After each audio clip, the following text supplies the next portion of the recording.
क्या आपने कभी किसी ऐसे श्रापित गांव का नाम सुना है जहां जाने वाले लौट के नहीं आते, पर उनकी चीखें हवाओं में घूमती रहती हैं? एक पुरान खून से दाग दाग नक्शा, जिसमें भैरवपुर को लाल दायरे में कैद किया गया था, जैसे किसी ने चेतावनी दी हो। यह गांव सदियों से बंद था, लेकिन कुछ तो है जो अब भी हर रात वहां सांस लेता है। गांव के लोग कहते हैं उस जंगल में एक चुड़ैल है, कमली, जो अंधेरे में सिर्फ आवाजों का पीछा करती है।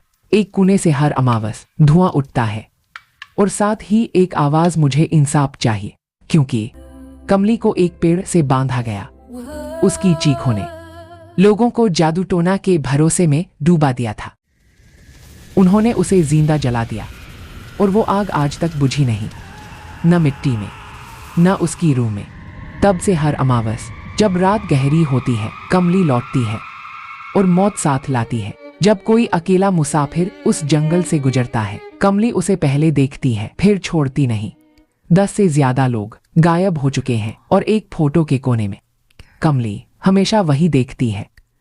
बेटे, कमली से बच के रहना, कहती है एक बुढ़िया, जिसके अपने भी कब के ले जाए गए थे। जब लाल चांद उतरा, हवा में एक ठंड सी छाई, और जैसे किसी पुरानी रूह ने आंखें खोली। एक पुरानी तस्वीर, कमली किसी आदमी के साथ, लेकिन वो आदमी कौन था? खून में अचानक एक चेहरा बना, आंखें बिल्कुल काली और मौन, जैसे सदियों से बंद नहीं हुआ था। और तभी रोहन और स्नेहा भैरवपुर आए। उन्हें लगा यह सिर्फ एक जंगल है, पर जंगल के पीछे कोई छुपा था। दीवारें दरार से भरी थी, और एक लाए हर बार झिलमिला के कुछ कहना चाहती थी। स्नेहा ने कहा, मुझे लगता है कोई हमें देख रहा है, हर कोने में कोई छुपा हुआ है। जैसे ही घड़ी में 12 बजे, हर बल्ब टूटा, हर आवाज रुकी, और अंधेरा जीत गया। अब बस मोमबत्ती का सहारा था, लेकिन वो भी धीरे धीरे बुझ रही थी, और एक साया आ रहा था। खिड़की के पास कमली थी, मुंह में खून लगा हुआ। रोहन ने टॉर्च उठाई। हर कदम पर लकड़ियां टूटा करती थी, लेकिन नीचे कुछ और भी चल रहा था।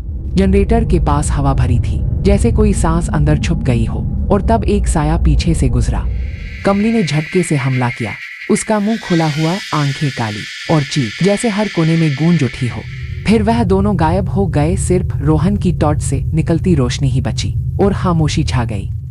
स्नेहा ने हाथ कांपते हुए टॉर्च उठाया, बहुत ढूंढा, लेकिन सिर्फ खामोशी मिली, और रोहन की एक झलक जो गायब हो गई। फिर खून से तर भीतर निशानियां जमीन पर।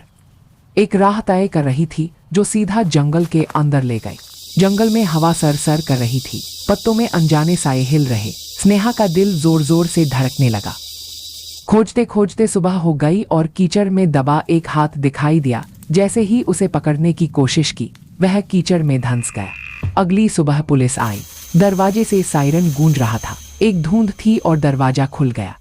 स्नेहा को एहसास भी नहीं हुआ कब कमली उसके पास आ गई और बोली, तेरा भी वक्त आ गया। और उसका चेहरा फटने लगा, और तभी स्नेहा का चेहरा नीला हो गया था, आंखें लाल, और उसकी मुस्कान में कुछ और छुपा था, जैसे वो किसी के वश में हो। भैरवपुर पर कोहरा फैल गया। हर दीवार, हर गली में एक मुरझाता हुआ चेहरा बन रहा था। कमली की रूह जैसे घर कर गई थी। हर महीने कोई न कोई गायब होने लगा। थैलियां और फोन्स जंगल के किनारे पड़े मिले, पर कोई इंसान नहीं मिला।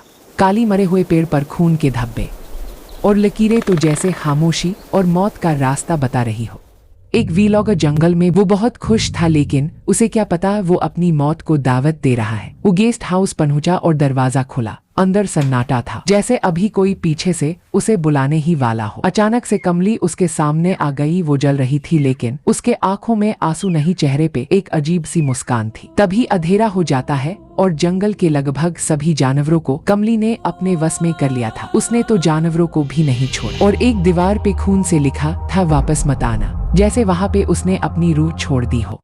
दोनों कपल फिर से उस गांव में आते हैं।